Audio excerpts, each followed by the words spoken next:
oil disaster in Israel's Arava desert. Reports emerging today indicate the amount of crude oil spilled is at least 3 times bigger than initially reported.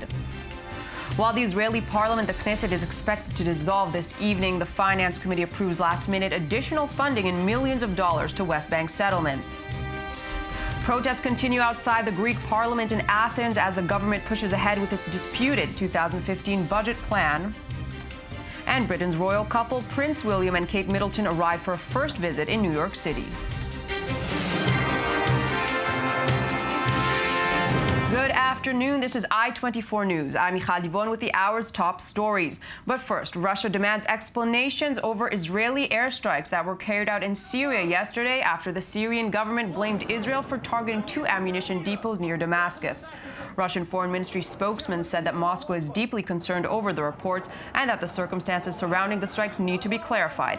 So far, Israel has not confirmed it carried out the strikes. However, Lebanese media reported today that the targets were Iranian missile systems destined for Hezbollah. And we move to an environmental disaster in southern Israel. The Israeli Ministry for Environment reported today that the amounts of oil leaked last week in the Arava are far greater than initially claimed. The Trans-Israel Pipeline Company first reported 1.5 million liters leaked and fixed the estimate yesterday to no less than 5 million liters of oil. The Ministry of Environment commented on the change of figures, saying it doubted the initial reports. Meanwhile, authorities constructed preemptive dams in order to try and prevent the oil from reaching the Red Sea. A short while ago, Jonathan Regev spoke with Lihi Goldenberg, Director of Economy at the Israeli Union of Environmental Defense. The information about the damage is one of the problems we have right now, is that nobody knows what the extent of the damage is. As far as we know, they've cleared over 13,000 tons of contaminated soil. We're talking about 7 or 8 kilometers of crude oil that's streaming, that began streaming a few days ago and stopped, as we know. Reports of over 5 million liters of crude oil. As you already mentioned, we were talking originally about 1.5 million liters. Now we're talking about 5 million liters. The damage is significant, and that's particularly because of the threats of rain that we have at the moment and the spread of the actual damage. See, there's work going on the ground, but the problem here is regarding lack of information and accountability. First of all, there's no Minister of Environmental Protection at the moment, and the Prime Minister is currently serving as the Minister of Environmental Protection. And he's quite busy with other stuff, as we know. And nobody's heard what he has to say about the matter. And the problem is the lack of accountability here and the lack of information coming out of the pipeline company, as you mentioned. These situations, it's not the first time something like this has happened. Similar events happened in 2011 where jet fuel actually streamed. And, nobody's taken worst-case scenarios preparation. Nobody's taken account these kind of events that have happened. And that's the kind of steps that we think are necessary at the moment, taking into account previous events and working forward, as well as obviously recuperating the damage that's happened from this event. The Israeli parliament, the Knesset, is expected to dissolve today, less than 2 years after it was elected. The recent coalition proved unstable, especially following controversial legislation such as the nationality bill and the failed attempt to agree on next year's budget. Barring unforeseen developments, Israeli citizens will head to the polls in mid-March. Now, as the Knesset is set to dissolve, right-wing lawmakers managed to approve a last-minute additional funding of over 200 million Israeli shekels, or $53 million to West Bank settlements. The move caused a huge stir in the Parliamentary Committee for Finance. 2 parliament members were expelled from the committee after protesting the move, saying it was made to please the committee chairman's electorate. We are now joined on the phone by Israeli Parliament member Dov Hanin of the leftist Hadash party and one of the 2 parliament members expelled this morning from the Finance Committee. Thank you for joining us, Mr. Hanin. Hello. Hi. Hi.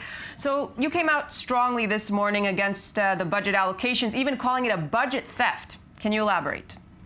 Well, we are speaking about public monies here, and the allowance of public money should be dealt very carefully. It's not, the personal money of the chairman of the Finance Committee. So what I actually ask for is to get explanations to the sums of monies being allocated, the source of these monies, where they come from, and to what exact purposes they are actually allocated. These were very, very concrete and precise questions. The chairman of the committee did not allow me to put forward these questions, to ask these questions. And when I protested, he just threw me out of the session. Now, this is extremely, contra or contrary to the rules of procedures in the Knesset. It's, very bad procedurally, and also, the contents. Now, Mr. Hanin, let's Israeli public should be worried that our monies are actually being spent this way. Mr. Hanin, it's impossible to ignore the timing, almost very cynical timing, you could say. How do you think this move could or would affect welfare? How significant are the next 2 months budget-wise before a new government takes place? Well, these are, last-minute attempts to get whatever they can from public monies. For example, they took a lot of money from public transport systems. This surely affects, the poor people, the people that do not have private cars, and will not get good solutions of public transportation. So this is a very quick example how this move actually harms the Israeli public at large and benefits the settlers and the settlements that are the political agenda of the chairman of Finance Committee, M.K. Slomiansky from the Jewish House. Well, it's the last day of Parliament, of the Knesset, but a very eventful day. Thank you for being here with us, Mr. Hanin. Thank you very much. Bye-bye. Bye. Moving to Greece, protests continue outside the parliament in Athens as the government pushed ahead with its disputed 2015 budget plan, protecting growth for a second consecutive year, and ignoring objections from lenders who say Athens is set to miss its deficit forecast. More in this next report. Thousands rallied against more cuts in wages and pensions. Trade unions opposed plans for more austerity measures after 4 years of reforms that have already reduced Greece's standard of living, raised unemployment, and increased poverty. Greece's parliament approved next year's budget in the early hours of Monday, with 155 for and 134 against, setting aside a dispute with the European Union and International Monetary Fund lenders who say Athens must accept more austerity to meet budget targets. I call upon you, ladies and gentlemen of the parliament, to vote for the first balanced budget in decades, and thus make this huge symbolic step towards the next day for Greece. And then, immediately, we will move forward with the election of a new president and a constitutional review, which will take out politics of this country out of its quagmire. The 2015 budget plan promises cuts to crisis-era taxes, as well as higher economic growth next year. This has not stopped thousands of Greeks rallying outside Parliament to protest further cuts in wages and pensions contained inside the budget plan. It gets worse day by day, and we have seen nothing good come out of these last 5 years. We just keep owing, and we'll just keep on owing for the rest of our lives. Greece's lenders are demanding 1.7 billion euros in additional measures to hit budget targets next year, but Athens has rejected the demands.